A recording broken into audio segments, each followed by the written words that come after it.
तो मैं आपको यही बोलते हैं, जितना जल्दी है 2 करोड़ 200 करोड़ दीजिए। पश्चिम बंगाल विधानसभा चुनाव से ठीक पहले वहां की सियासत में एक बड़ा उलटफेर देखने को मिला है। असदुद्दीन ओवैसी की पार्टी AIMIM ने हुमायूं कबीर की पार्टी आम जनता उन्नयन पार्टी यानी AJUP से अपना गठबंधन तोड़ दिया है।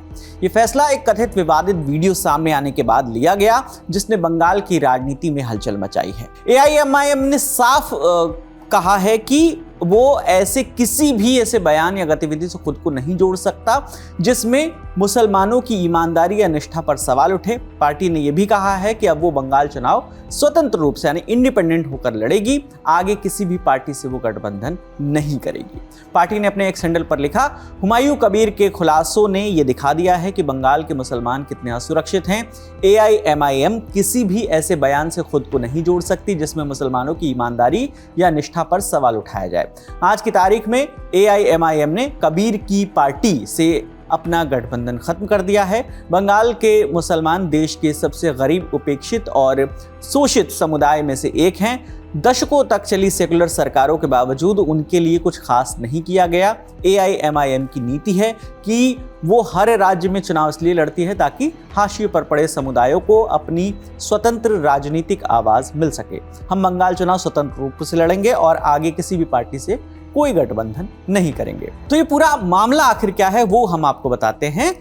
ऑल इंडिया तृणमूल कांग्रेस यानी TMC ने 9 अप्रैल को एक प्रेस कॉन्फ्रेंस की और एक उस दौरान वीडियो जारी किया। पार्टी के नेता थे फिरहाद हकीम, अरूप विश्वास और कुणाल घोष। उन्होंने ये दावा किया वीडियो दिखाकर कि हुमायूं कबीर हैं इस वीडियो में और वो किसी से बातचीत करते हुए सुनाई दे रहे हैं।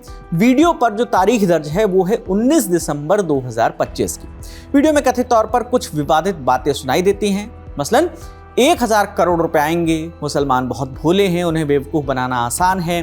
TMC का आरोप है कि ये बातचीत इस बात का संकेत है कि हुमायूं कबीर BJP के साथ मिलकर मुस्लिम वोटर्स को प्रभावित करने की कोशिश कर रहे हैं। कुणाल घोष ने दावा किया कि हुमायूं कबीर और BJP के बीच 1000 करोड़ रुपए का सौदा हो गया है, जिसमें प्रधानमंत्री कार्यालय यानी PMO की भूमिका हो सकती है। उन्होंने इस मामले में ED से जांच की मांग की है। वहीं फिरहाद हकीम ने आरोप लगाया है कि कबीर जो हुमायूं कबीर हैं वो धार्मिक भावनाओं, खासतौर पर मस्जिद के नाम का इस्तेमाल करके मुसलमानों को भड़काने और उनका राजनीतिक फायदा उठाने की कोशिश कर रहे हैं। TMC का सीधा आरोप है कि BJP बंगाल में मुस्लिम वोटों को तोड़ना चाहती है और हुमायूं कबीर इस रणनीति का हिस्सा है। हुमायूं कबीर ने TMC के सभी आरोपों को सिरे से खारिज कर दिया। उनका कहना है कि ये वीडियो पूरी तरह से फर्जी है और आर्टिफिशियल इंटेलिजेंस यानी AI की मदद से बनाया गया है।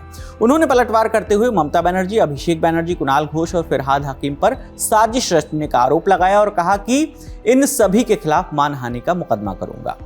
हुमायूं कबीर ने कहा कि 2019 के बाद उनकी किसी भी BJP के नेता से कोई मुलाकात या संपर्क नहीं हुआ है। उन्होंने TMC को ये चैलेंज दिया है कि अगर कोई सबूत है तो सामने लाकर दिखाया जाए। मैं पूरा तैयार हूँ।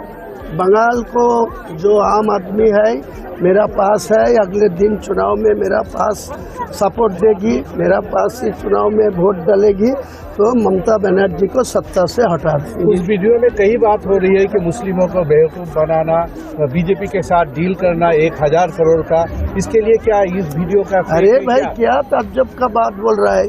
भारत का प्रधानमंत्री इतना कमजोरी आदमी है जो हुमायूं कबीर को 1000 करोड़ रुपया दे देगी? आपका पागल समझते हो आपको?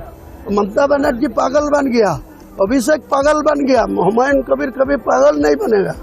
तो क्या विवाद की वजह सिर्फ ये वीडियो है? इंडिया टुडे से जुड़े अनुपम मिश्र की रिपोर्ट के मुताबिक इस पूरे विवाद को सिर्फ एक वीडियो तक सीमित करके नहीं देखा जा सकता। असल में ये लड़ाई पश्चिम बंगाल में मुस्लिम वोटर्स को लेकर है। राज्य में मुसलमानों की आबादी एक बड़ी आबादी है जो कि पारंपरिक रूप से TMC का मजबूत वोट बैंक माना जाता रहा है। वहीं BJP लंबे समय से इस वोट बैंक में सेंध लगाने की कोशिश कर रही है।